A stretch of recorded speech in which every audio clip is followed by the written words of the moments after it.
People often preach that family is the ultimate, unbreakable foundation. They tell you that a shared bloodline is a permanent fortress, a concrete bunker designed to shelter you from the brutal storms of old age. What they intentionally, maliciously omit is a much darker, far more common reality. Sometimes the very people who share your DNA are the ones pouring gasoline on the floorboards. They're just standing in the shadows, holding a match, patiently waiting for you to fall asleep. I did not discover this terrifying truth in one explosive, dramatic moment. It did not arrive like a wrecking ball. It came in microscopic, jagged splinters, small, structural stress fractures that I actively chose to ignore. Because I was 60 years old, I was grieving my late wife, and I was desperately trying to keep the collapsing roof of my family from caving in. My son's name is Julian. For 34 years, I truly thought he was a good man. I thought I had raised a son of honor, but I'm getting ahead of myself. My name is Richard Sterling. I am 60 years old. If you saw me working my morning shift at the rundown marina in Seattle, you would see a perfectly ordinary, tired widower. You would see a man wearing a faded Carhartt jacket, driving a rusted 2012 Ford F-150, with hands permanently stained by marine varnish and salt water. You would not see the man who built a global marine engineering empire from absolutely nothing. You would not see the man who sold that exact same empire 5 years ago for $22 million. After my wife, Elena, passed away, the massive bank accounts brought me absolutely no comfort. I placed the $22 million into an ironclad, impenetrable blind trust. I kept a modest, wood-paneled house near the Puget Sound.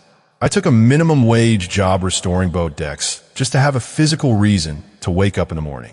I wanted a quiet, simple life. I also wanted to test the structural integrity of my only son. Julian is 34. He is the founder of an AI logistics startup downtown, a company that is currently burning through investor capital like a wildfire. His new bride is Chloe. She is 32. She's a lifestyle influencer. She spends her days curating a fake, ultra-wealthy aesthetic for strangers on the internet. To Chloe, I was just a broke, lower-class carpenter. I was a stain on her pristine, high-society brand. She had absolutely no idea about the blind trust. She only saw the sawdust on my boots. When Elena died, I wanted to cushion Julian's life. I secretly paid the $4,000 monthly rent for their luxury penthouse in downtown Seattle. I furnished the entire apartment. Plush leather sofas, smart appliances, imported rugs. Everything they touched, sat on, or slept in was bought with my silent, unacknowledged generosity. I never rubbed it in their faces. I never asked for a thank you. I just wanted to feel like I still had a family. It was a freezing Tuesday morning. I was sitting at my kitchen table. I was drinking black coffee. I had my reading glasses on. I had just written a beautiful greeting card for Julian, telling him how proud his mother would have been. Tucked inside that envelope was a certified cashier's check for $10,000. A final, generous gift to cover their upcoming wedding catering costs. I picked up my phone. I dialed Julian's number to ask for the exact date of the ceremony so I could rent a suit. The phone rang 4 times. Finally, the line clicked open. It was not Julian. It was Chloe. The ambient noise of a television hummed in the background. Her voice dripped with a sickly, condescending syrup, the tone you use when humoring a confused toddler. "Hello, Richard," Chloe sighed. "Good morning, Chloe," I said. My voice was warm and steady. I was hoping to catch Julian. I wanted to finalize the payment for your caterer and get the exact date of the ceremony. There was a pause. It was not an awkward pause. It was a cold, calculating one. Then she let out a soft, dismissive little laugh. The sound sent a freezing draft down my spine. "Oh, Richard," she said, her words coated in poison. "Did Julia not tell you? We actually got married last week." The kitchen suddenly felt very cold. The coffee in my mug stopped warming my hands. I sat perfectly still, staring at the blue ink on the $10,000 check resting on the wooden table. "Married last week?" I repeated. My voice was barely a whisper. My only son, the boy I had taught to sail, the boy whose mother I had buried. He'd gotten married, and I was sitting here in my kitchen, entirely oblivious. Yes, Chloe continued, completely unbothered by the absolute devastation she had just delivered. We decided to cancel the big event. It was just too much stress. We went to the courthouse, had a lovely private dinner at a Michelin star restaurant afterward. We decided to keep it really intimate. Just for special people. Just for special people. Let that sink in. The people who were invited to witness the most important day of my son's life did not include the father who had sacrificed everything for him. I was good enough to pay $4,000 a month so they could live in luxury. I was good enough to be treated like an automated teller machine. But I was not a special person. Please find a comfortable seat. This story is going to take you somewhere incredibly dark and deeply satisfying. Hit that like button and drop a comment below letting me know where you are watching from right now. Trust me, you're going to love it here. A heavy, suffocating silence stretched across the phone line. Chloe was waiting for my reaction. She expected me to cry. She expected me to yell. She wanted the drama. She wanted the satisfaction of hearing the pathetic old man fall apart, so she could tell her internet followers how unhinged her father-in-law was. But the tears did not come. Instead, a profound, icy clarity washed over me. The grieving, desperate father died in that wooden chair. The man who replaced him was the ruthless corporate shark who had built a massive empire from nothing. I looked at the check. I looked at my phone. I took a deep breath. I understand, I said. My voice was perfectly flat, devoid of any anger, any sorrow, any emotion at all. Wait, what? Chloe stammered. She was clearly thrown off balance by my chilling calm. Are you not going to pay the caterer cancellation fee? We still owe them for. I ended the call. I did not say goodbye. I set the phone down. I opened my laptop. It took exactly 4 clicks to log into my banking portal. I navigated to the recurring transfers tab. There it was. The $4,000 payment scheduled to leave my account on the 1st of every month. Headed straight to their Seattle landlord. I clicked cancel. I clicked confirm. A small green checkmark appeared. The transaction was permanently deleted. The financial umbilical cord was violently severed. I reached for the beautiful wedding card. I slid the $10,000 check out from under the flap. I tore it in half. I tore it again. I swept the useless confetti into the trash can. I did not feel angry. I felt entirely liberated. They believed they had just put me in my place. They wanted a life reserved only for special people. I was going to let them pay for it. 30 days passed since that phone call. 30 days of absolute, uninterrupted silence. I spent my mornings at the marina. I sanded down rotting teak wood with 80 grit paper. The physical friction kept my mind perfectly sharp. I knew the silence from Seattle was not peace. It was pure ignorance. Julian and Chloe had spent the last month living their exclusive life, completely unaware that their safety net no longer existed. They just swiped their premium credit cards, fully assuming my money would magically appear. It was a rainy Thursday afternoon when their illusion finally shattered. The sky over Seattle was the color of wet cement. I was working on the dock, repairing a fiberglass hull. The heavy thud of expensive boots stomped aggressively down the wooden pier. Julian and Chloe. They looked entirely out of place. Julian wore a tailored wool topcoat. Chloe was clutching a Gucci handbag. Her face was twisted into a mask of pure, aristocratic rage.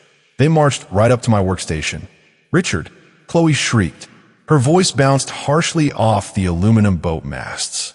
"What is wrong with you?" The property manager just posted a 3-day eviction notice directly on our penthouse door. "Did you forget to authorize the transfer?" Listen to her phrasing. "Did you forget?"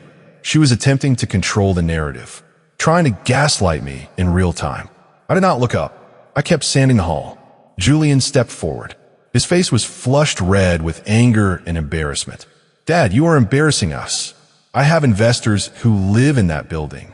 You need to pull out your phone and wire the $4,000 right this second. Stop acting like a bitter child." I stopped sanding. I stood up. I wiped my hands on my stained overalls. I looked at the 2 desperate parasites demanding my hard-earned wealth. I did not yell. I did not defend my honor. I did not mention the $22 million sitting in a blind trust. I simply reached into my toolbox. I grabbed a heavy block of 80 grit sandpaper. I turned back to my son and extended my arm, offering the block directly to him. Julian stared at the wood. He looked completely confused.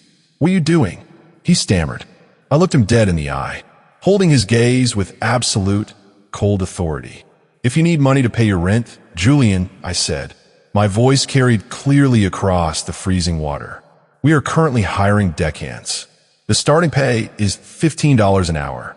I suggest you wear cheaper shoes." Chloe's jaw dropped. She looked at the sanding block, then up at my face, completely horrified by the implication. The realization finally hit them. The endless fountain of cash was permanently dry. Julian slapped the block out of my hand. It hit the wooden dock with a loud clatter. "You're going to regret this," Julian hissed, his voice shaking with absolute fury. "You are going to die completely alone." They turned on their heels and stormed off the pier. I calmly bent down, picked up my tool, and went back to work. My heart was not racing. My hands were not shaking. I felt a profound, incredible peace. They had promised I would regret cutting them off. They had absolutely no idea what regret truly felt like. But they were about to learn. I knew they would not stop. Desperation makes entitled people incredibly predictable. Their penthouse eviction was looming. They were bleeding cash, and they were terrified.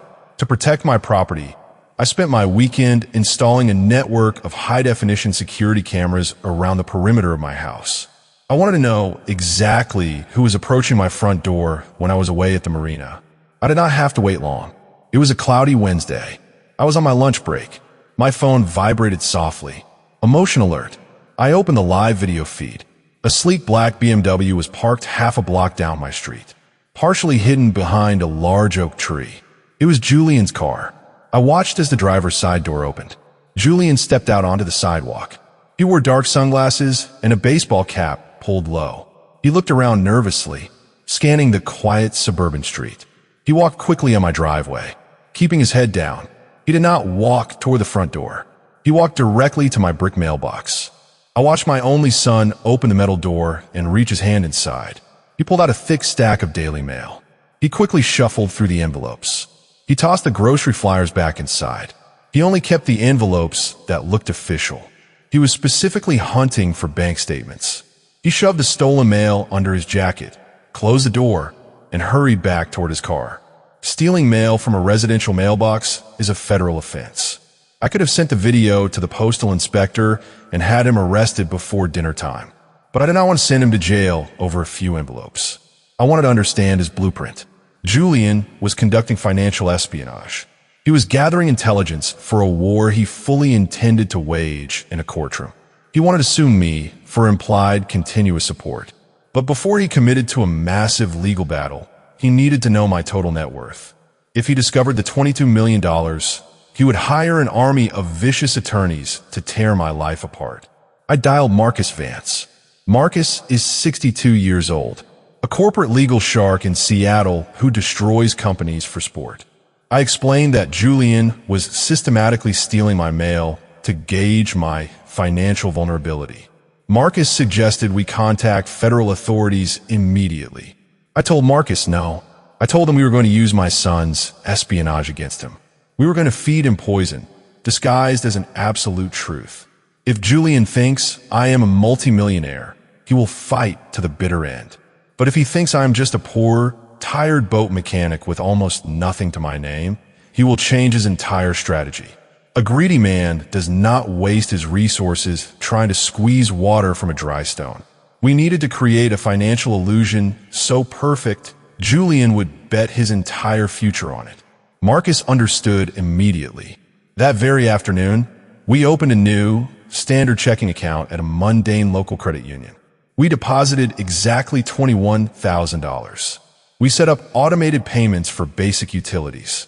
We made the account look like the meager, dying savings of a man barely surviving. Most importantly, I opted out of paperless billing. I requested physical paper statements mailed to my house on the 15th of every month. I wanted them sitting in my mailbox, waiting like a piece of cheese in a mousetrap. 2 weeks later, the envelope arrived. I watched the camera feed. Julian approached the mailbox with the same nervous energy. He pulled out the thick envelope from the credit union. I could see the visible relief on his face even through the grainy footage. He shoved the statement into his pocket and practically ran back to his car. He had taken the bait perfectly. I imagined him tearing open the envelope with greedy, trembling hands. I pictured his face dropping as he read the final balance. $21,000. To a couple drowning in startup debt and facing immediate eviction, $21,000 was nothing. It was barely enough to cover a lawyer's retainer. By feeding him that fake bank statement, I had completely destroyed his timeline. Julian now believed I was financially tapped out. He thought he had outsmarted me by stealing my mail, but he had actually just swallowed a massive dose of financial poison. He was going to make his next fatal move based entirely on the illusion I had built for him. He thought he was playing chess. He had absolutely no idea I owned the entire board. 30 days after the diner incident, my life returned to a state of quiet equilibrium. I spent my mornings at the marina. I spent my evenings tending to the saltwater-resistant cedar on my back deck. The oppressive, heavy anxiety of the past 2 years was completely gone. I genuinely believed my son and his wife had exhausted their playbook. I thought the utter failure of their extortion attempt had convinced them I was a dry well. I was wrong. Desperation is a blinding force. When a rat is backed into a corner, it does not surrender. It bites. It was a Thursday evening. The Seattle rain was beating rhythmically against my window glass. The house was quiet. Then my phone chimed. The caller identification displayed Julian's name. I stared at the glowing screen. I answered the call. I pressed the phone to my ear. I was immediately met with the sound of violent, hysterical weeping. It was not a subtle cry. It was a loud, hyperventilating performance. "Dad, please help me," Julian sobbed. His voice cracked with manufactured panic. "You have to help us. Please, Dad. I do not know what else to do." I kept my voice perfectly level.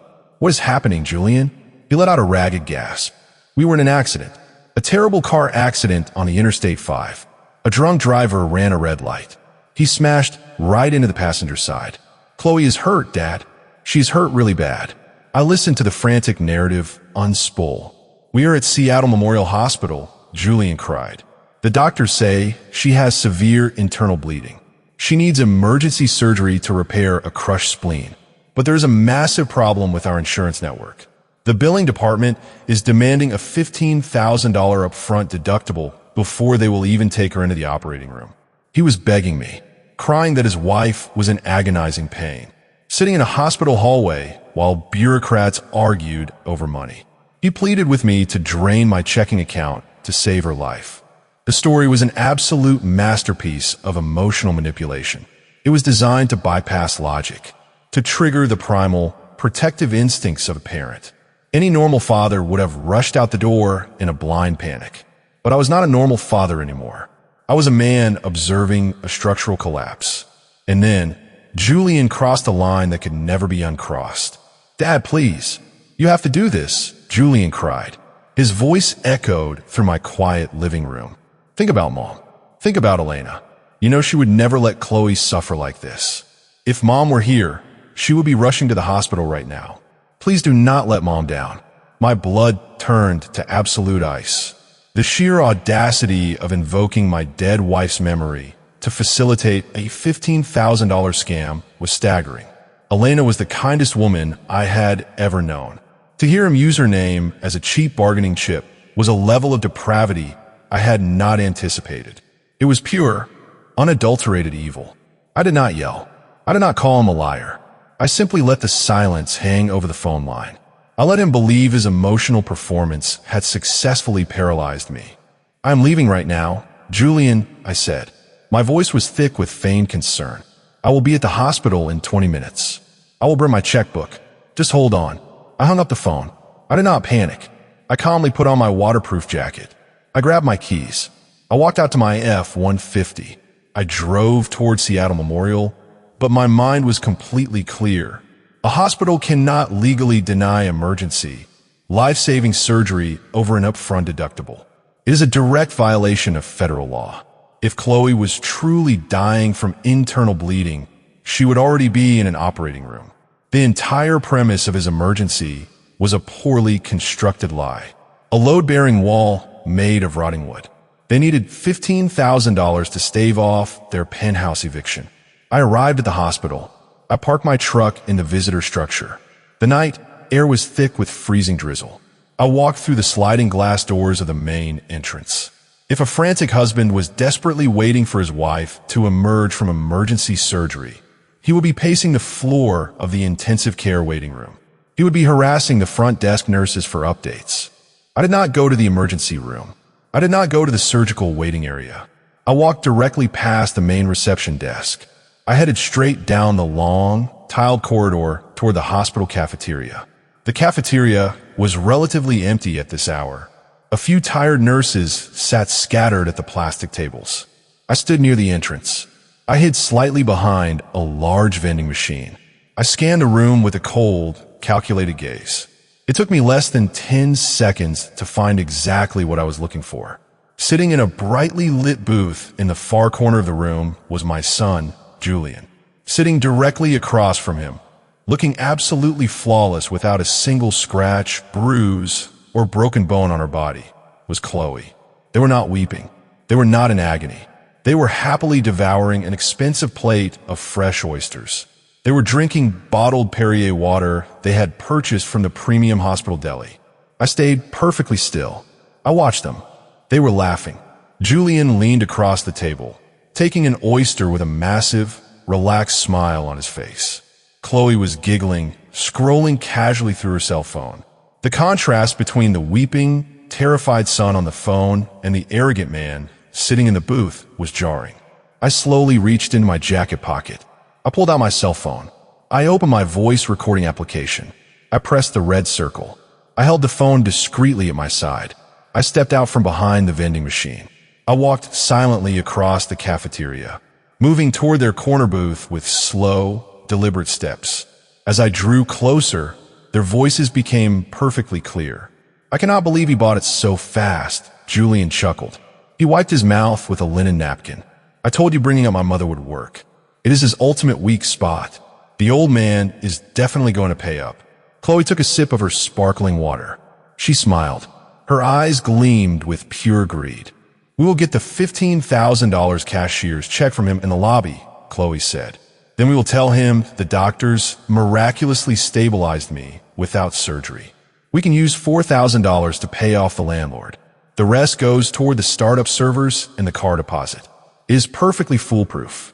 They continued to outline their entire fraudulent scheme, completely oblivious to the fact that the man they were planning to rob was standing less than 10 feet away, capturing every single word on a digital recording. I did not stop walking. I did not pause to confront them. I did not scream. I did not flip their table over. I simply walked right past their booth, moving with a slow, steady, and impossible to ignore presence. As I passed them, I slowly turned my head. I looked directly into my son's eyes. I did not blink. I did not change my expression. I offered absolutely zero emotion. I just looked at him with the cold, dead stare of a man looking at a complete stranger. Julian's laughter died instantly in his throat. The oyster shell literally fell from his hand. It hit the table with a sharp clatter. All the color drained from his face. He looked like a ghost. Chloe's smile vanished. She followed his gaze, turned to see me walking past them. Her mouth opened in a silent gasp of absolute horror. They sat frozen in their booth, paralyzed by the sheer magnitude of their exposure. They realized in that exact fraction of a second that the game was entirely over. The fake tears, the elaborate lies, the weaponization of my dead wife's memory. It was all utterly destroyed. I did not say a single word. I did not need to. My absolute silence was infinitely more devastating than any screaming match could ever be. I kept walking at a steady pace. I pushed open the heavy double doors of the cafeteria.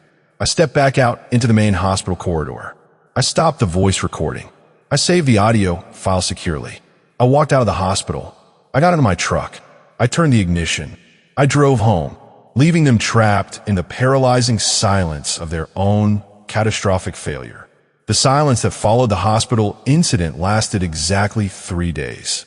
I should have known that a narcissist denied their prize does not retreat gracefully. Brittany and Julian had failed to manipulate me with a fake medical emergency. They realized private extortion was completely useless against a man who refused to play along. So they decided to take their extortion campaign public. They decided to weaponize the internet. It started on a Sunday morning. I was sitting on my back porch. My phone began to vibrate violently against the wooden table. It was a barrage of notifications from a social media account I rarely used. I opened the application. My inbox was flooded with messages from absolute strangers. The messages were vicious. People I had never met were calling me a monster, a greedy old tyrant, a disgrace to fatherhood. Confused, I clicked on a link a stranger had sent me. It led directly to a video Chloe had posted late the night before. The performance was an absolute masterpiece of digital manipulation. The camera was positioned close to her face. She was sitting on the floor of their luxury apartment, leaning against a bare wall to make it look like they were living in destitution. She wore an oversized gray sweater, no muck-up. Her hair was messy. She looked completely broken, and then she began to weep. In a video, Chloe stared directly into the lens. She told the world a horrific story about her cruel, abusive father-in-law. She painted me as a manipulative tyrant who controlled his only son. She claimed I had maliciously cut off all their financial support simply because they wanted to be independent. But she did not stop there. A good lie needs a truly devastating hook to go viral. Chloe wiped her eyes. She took a shaky breath. She delivered the ultimate lie. She placed a trembling hand on her stomach. She announced to the internet that she was pregnant. She sobbed that her evil father-in-law had abandoned his struggling son and his pregnant wife, leaving them to starve in the freezing Seattle streets. She begged the internet for help. She included a link to a GoFundMe crowdfunding campaign at the bottom of the video. The title read, "Save my startup and unborn baby from abusive family." I sat on my porch watching my daughter-in-law lie to millions of people. The video already had 400,000 views. The GoFundMe page showed $35,000 in donations. Collecting donations across state lines based on a public, fabricated lie is not just immoral. It is federal wire fraud. The comment section was a raging fire of public outrage. Thousands of strangers were demanding my head. They were sharing my full name, my address, the location of the marina where I worked. They were organizing a digital mob to destroy a man they did not even know. On Monday morning, I walked into the marina. The manager, an honest man named Dave, pulled me into his office. The marina's phone had been ringing off the hook. Strangers were leaving terrible reviews, demanding I be fired. Dave looked exhausted. I explained the truth. He believed me. He sent me home with pay until the internet mob found a new target. Chloe had brought her lies into my real life. She wanted to burn my name to the ground to keep herself warm. It was time to completely obliterate her reality. I sat in the cab of my truck. I called Marcus Vance. My corporate attorney had already seen the video. His team actively monitored digital platforms for anything related to my name. "Marcus," I said, "should we send a cease and desist letter?" Marcus actually laughed. It was a cold, calculating sound. "Absolutely not, Richard," Marcus replied. "A cease and desist is a warning. It gives them the chance to delete the video and play the victim all over again. We do not give warnings. We deliver consequences. We're going to file a massive defamation lawsuit against her immediately." Marcus outlined the brilliant brutality of his legal strategy. By filing a formal defamation lawsuit, we would immediately trigger the discovery process. We would force Chloe into a deposition room. We would put her under oath with a court reporter present. She will be legally compelled to provide medical records proving this supposed pregnancy. Marcus explained smoothly. When she cannot produce a single shred of evidence, she will have committed perjury on top of defamation and federal wire fraud. She's going to learn that lying to the internet is very different from lying under oath. I gave him the green light, but the trap was about to get much, much deeper. Later that evening, my phone chimed. It was a push notification from my premium credit monitoring service. I opened the application. My heart went completely still. 2 brand new loans had just been approved and finalized. The first was an auto loan. The total financed amount was $120,000. The lender was a high-end luxury automotive dealership located in downtown Seattle. The vehicle was a brand-new Porsche Cayenne GTS. The second was a commercial equipment lease. The financed amount was $50,000. 4 high-capacity server equipment delivered directly to Julian's tech startup office. The primary applicant on both loans was Julian Sterling. The secondary applicant, the primary financial guarantor who held ultimate legal responsibility for the $170,000 debt, was me, Richard Sterling. Julian had digitally signed my name on legally binding financial contracts. He had used my social security number. He had committed identity theft. He genuinely believed I was a technological dinosaur. He thought I would not notice the fraudulent loans until the dealership mailed a physical collection notice to my house months down the line. I immediately called Marcus back. Marcus, Julian just forged my signature on $170,000 worth of loans, a Porsche and server equipment. I'm freezing my credit right now. Do not freeze your credit, Richard, Marcus commanded. His voice was hard and precise. Do not call the dealership. Do not call the police. I frowned. If I freeze it now, I can stop the sale before they take the car. That is exactly why you're not going to stop it, Marcus explained. The predatory excitement was palpable in his tone. Listen to me very carefully. Right now, Julian has submitted fraudulent documents. That is an attempted crime.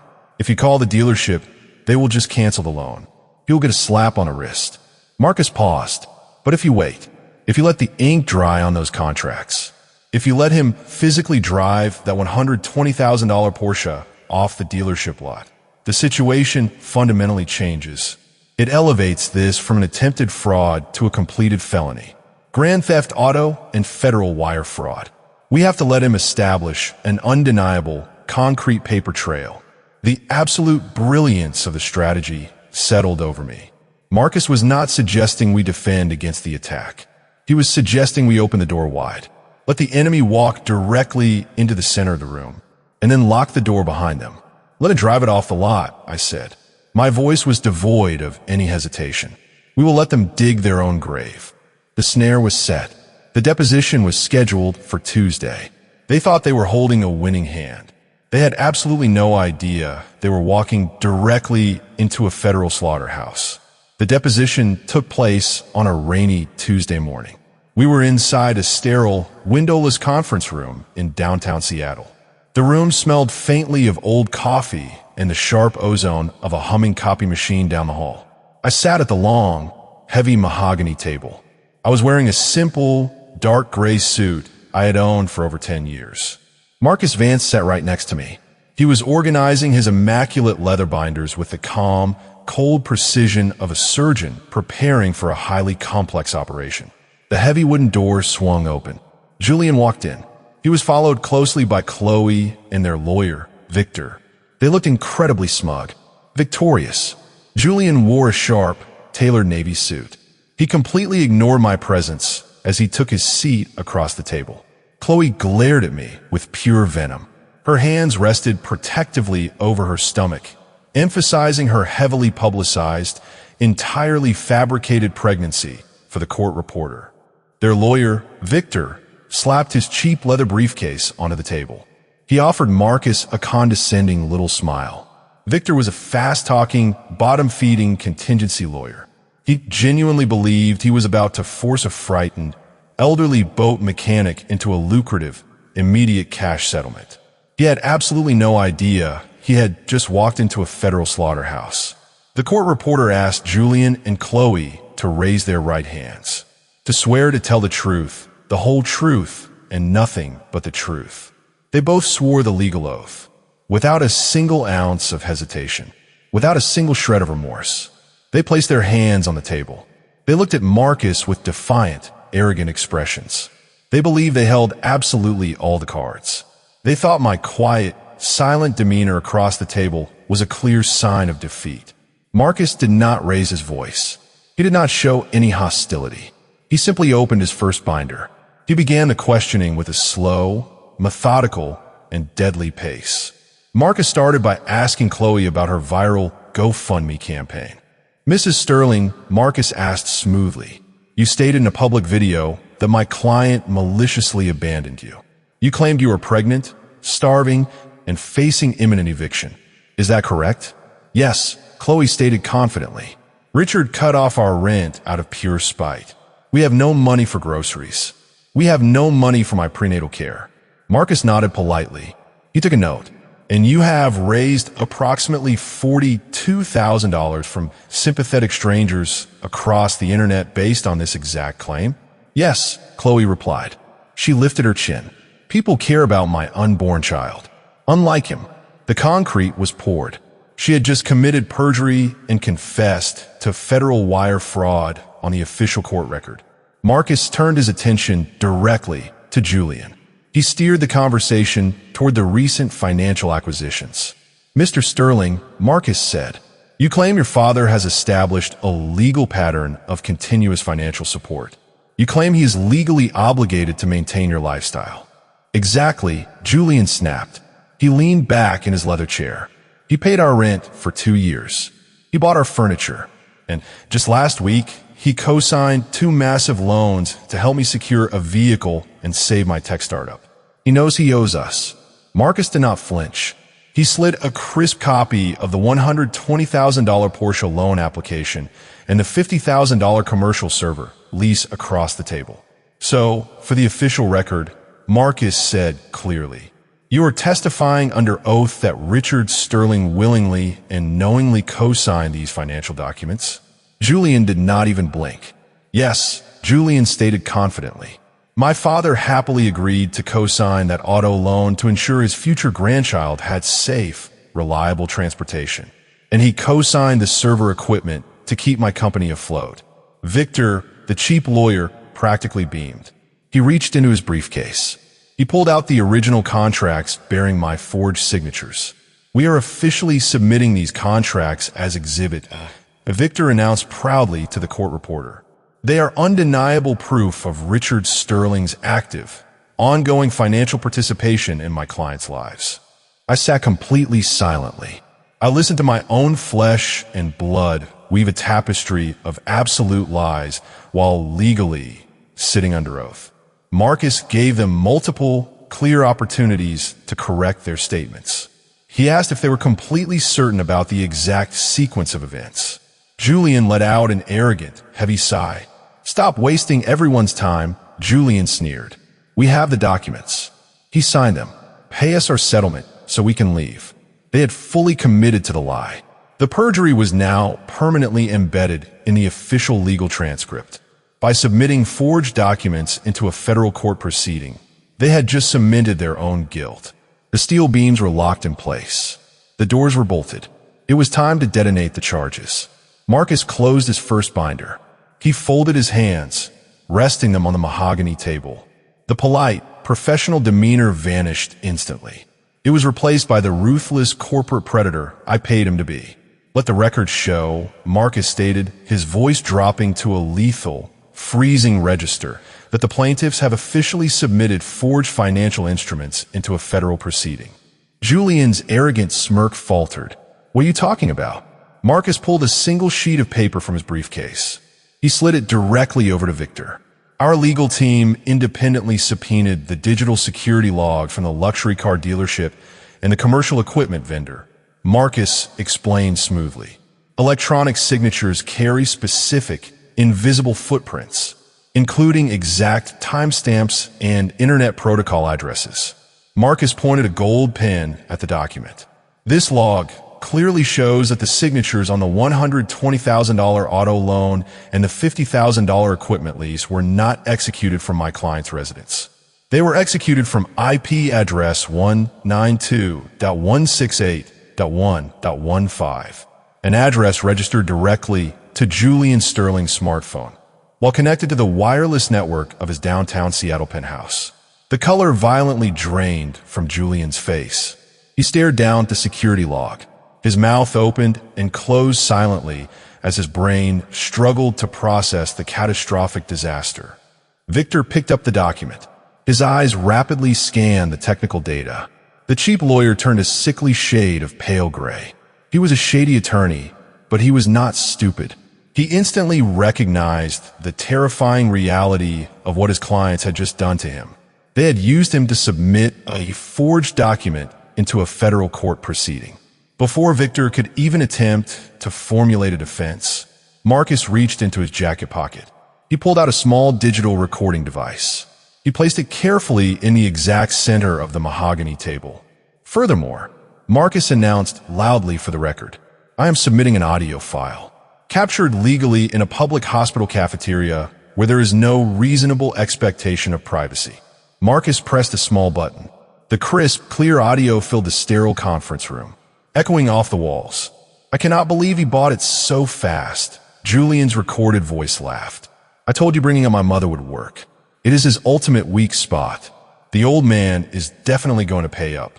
Then, Chloe's recorded voice chimed in, completely destroying her own victim narrative and her fake pregnancy.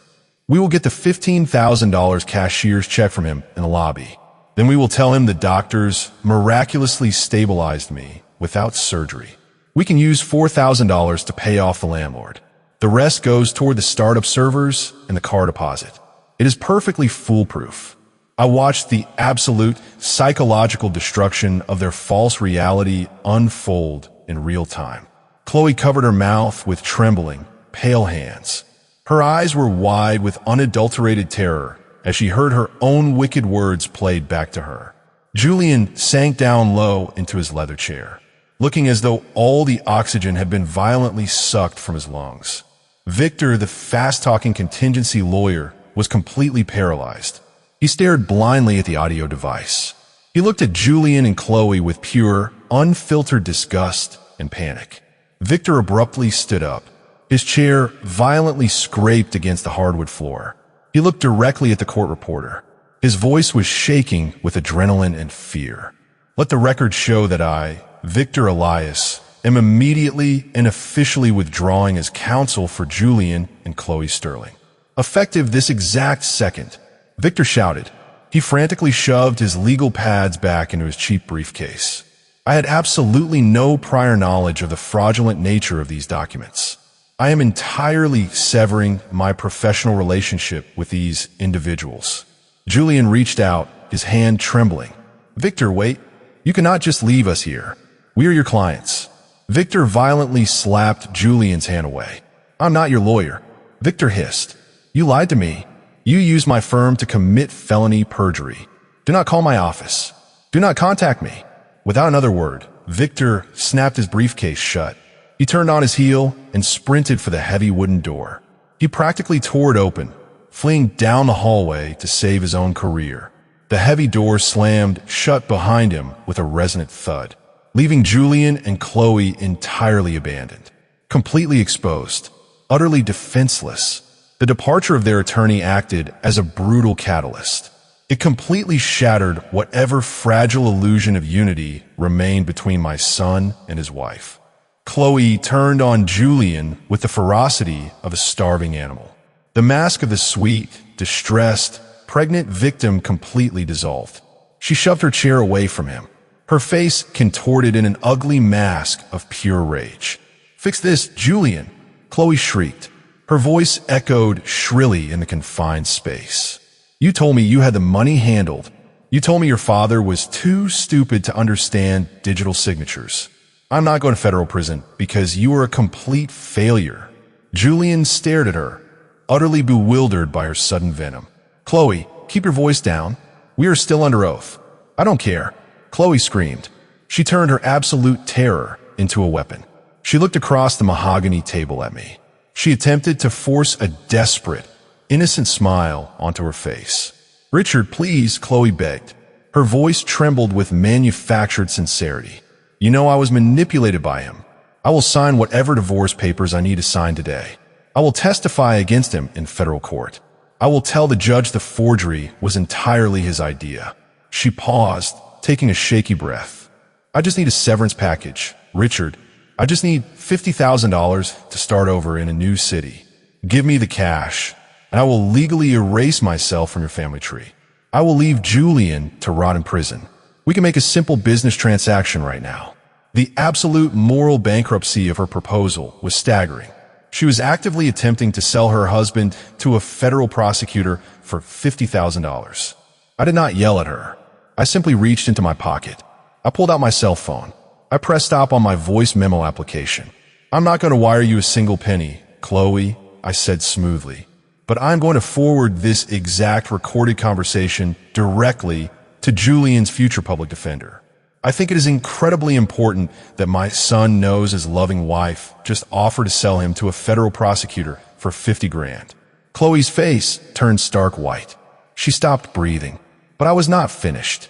The structural demolition was only halfway complete. Marcus opened his final leather binder. He retrieved 2 thick stacks of legal documents. They were printed on heavy stock paper, complete with raised corporate seals. They were commercial property deeds. Marcus handed the entire stack directly to me. I slid them across the table. I stopped them right in front of Julian's trembling hands. "Read the primary ownership section, Julian," I commanded. Julian flipped to the first page. His eyes scanned the bold black text. It was the deed to the luxury downtown Seattle high-rise where he and Chloe had lived for the past 2 years. He flipped to the second page. It was the deed to the commercial glass and steel building where his AI startup rented its office space. His eyes widened in sheer, absolute terror. His hands began to shake so violently that the heavy papers rattled. He read the lines again and again, his brain desperately trying to reject the impossible information it was receiving. The official owner of both buildings, the sole proprietary entity holding absolute control over every single unit in that residential high-rise and the commercial office space, was a private commercial trust. The named executor and sole beneficiary of that trust was Richard Sterling. "You thought I was just a tired old boat mechanic," I said. My voice was perfectly smooth and completely merciless. "You thought you had outsmarted me by moving to an expensive downtown building, far away from my quiet life. You had absolutely no idea that I purchased both of those properties 5 years ago." I leaned forward. "When I paid your $4,000 rent, I was literally just moving my own money from my personal checking account into my commercial business account. I own the roof over your head. I own the floors beneath your startup. I held absolute power over your life the entire time. Every arrogant comment you made, every lie you told, was executed inside a cage that I personally owned." Julian looked up at me. His face was completely devoid of color. "Your landlord refused to negotiate your residential extension," I stated. "Your landlord officially terminated your commercial office lease this morning for criminal breach of contract. You are evicted from your home. You are evicted from your company. You are officially on the street." Chloe let out a choked, gasping sound. She collapsed back in her chair, staring at me as if I were a ghost. The illusion of her entire life was instantly vaporized. At that exact moment, the heavy door of the conference room swung open. 2 tall, uniformed Seattle police officers stepped into the room, flanked by 2 special agents from the FBI's Financial Crimes Division. Their presence instantly shifted the atmosphere from a civil deposition to a severe federal raid. "Julian Sterling?" the FBI agent asked. His voice cut through the tension.